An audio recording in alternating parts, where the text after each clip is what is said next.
Hello everyone, అందరికీ నమస్కారం. இன்றைக்கி நம்ம சேனலில் நம்ம பார்க்க போகிற ரெசிபி என்னென்னு பார்த்திங்கன்னா மஷ்ரூம் கிரேவி தான். இதுக்கு நான் 2 மஷ்ரூம் பாக்ஸ் வாங்கியிருக்கேன்.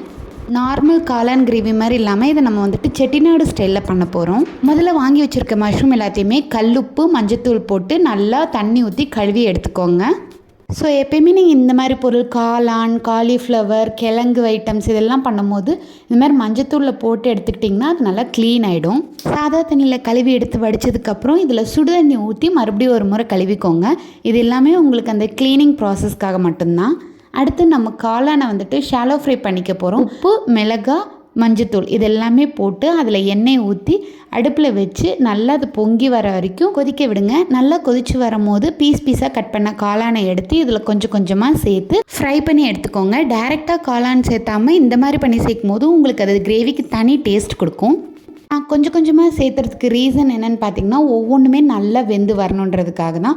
மொத்தமாக சேர்க்கும் போது ஒரு சிலது வேகாமல் போகலாம், அதுக்காக தான் நான் கொஞ்சம் கொஞ்சமாக சேர்த்திருக்கேன். நீங்கள் பெரிய பாத்திரமாக வச்சு நிறையா குவான்டிட்டிக்கு செய்கிற மாதிரி இருந்தால் நீங்கள் மொத்தமாக கூட சேர்த்து கிளறி எடுத்துக்கலாம். இப்போ நீங்கள் வீடியோவில் பார்க்குற மாதிரி காளான் நல்லா கொதித்து தண்ணி விடுற ஸ்டேஜில் நீங்கள் அடுப்பை நிறுத்திட்டு இதை இறக்கி வச்சிடலாம். அடுத்து கிரேவிக்கு தேவையான மசாலா எப்படி ப்ரிப்பேர் பண்ணுறது தான் பார்க்க போகிறோம். முதல்ல ஒரு கடாயை எடுத்து ஆயில் விட்டுக்கோங்க. பிரியாணி ஐட்டம் சேர்க்குற போல தான். முதல்ல சீரகம், பட்டை, லவங்கம், ரோஜா மொட்டு, மராட்டி மொக்கு, கல்பாசி, ஜாதிபத்ரி, அன்னாசி மொட்டு, சோம்பு, பிரியாணி இலை, மிளகு, ஏலக்காய் எல்லாத்தையும் சேர்த்து நல்லா வணக்கி விட்டுக்கோங்க.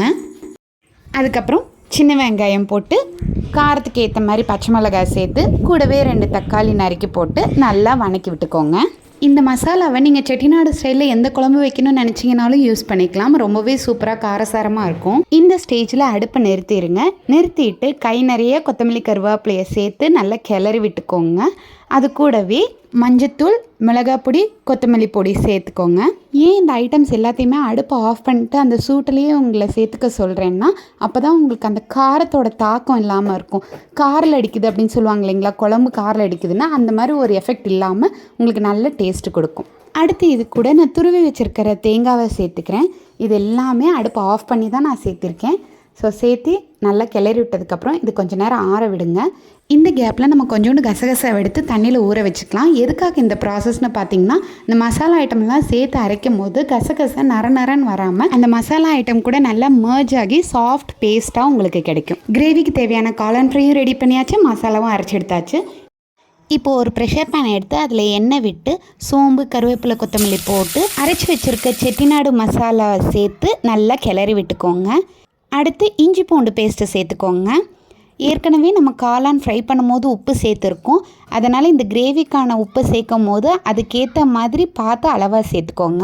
ஃப்ரை பண்ணி வச்சுருந்த காளான் அந்த தண்ணி விட்ட ஸ்டேஜில் இறக்கி வச்சுருந்தோம் இல்லைங்களா, அந்த தண்ணியோடு அந்த காளானை சேர்த்து கிரேவியில் ஊற்றிக்கலாம். கிரேவியை க்ரீமி டெக்ஸ்சரில் வேணும்னு நினைக்கிறவங்க இந்த ஸ்டேஜில் தயிர் ஊற்றிக்கோங்க. சில பேர் க்ரீம் யூஸ் பண்ணுவாங்க. நீங்கள் ஆர்டிஃபிஷியலாக க்ரீமுக்கு போகாமல் நேச்சுரலாக தயிர் யூஸ் பண்ணிங்கன்னா உங்களுக்கு அந்த க்ரீமி டெக்ஸ்சர் ஈஸியாக கிடச்சிரும். இது ஆப்ஷனல் தான். இது சேர்த்தாமையும் நீங்கள் கிரேவி பண்ணலாம். கிரேவி நல்லா இந்த மாதிரி பொங்கி வரும்போது ஒரு டைம் கலந்து விட்டுட்டு குக்கர் மூடி போட்டு மூடி வச்சுருங்க. 3 விசில் கழிச்சு இறக்குனீங்கன்னா உங்களுக்கு சுவையான காளான் கிரேவி ரெடி ஆயிரும். நான் இப்போ வீடியோவில் காட்டுறது பார்த்திங்கன்னா உங்களுக்கே தெரியும். நல்லா அந்த எண்ணெய் மிதங்குற அளவுக்கு செட்டிநாடு சிக்கன் கறி பண்ணும்போது என்ன ஃப்ளேவர் உங்களுக்கு கிடைக்குமோ அதே ஃப்ளேவர் உங்களுக்கு கிடைக்கும். காளான் எப்படி அழகாக வெந்திருக்கு பாருங்கள். இந்த கிரேவி நீங்கள் சாப்பாடு, சப்பாத்தி, தோசை, இட்லின்னு எதுக்கு வேணாலும் காம்போவாக யூஸ் பண்ணிக்கலாம். செட்டிநாடு ஸ்டைலில் காரசாரமான மஷ்ரூம் கிரேவி உங்களுக்காக. இதே போல் நிறைய யூனிக்கான டிப்ஸோட ரெசிபிஸ் வேணுன்றவங்க நம்ம சேனலை ஃபாலோ பண்ணிக்கோங்க.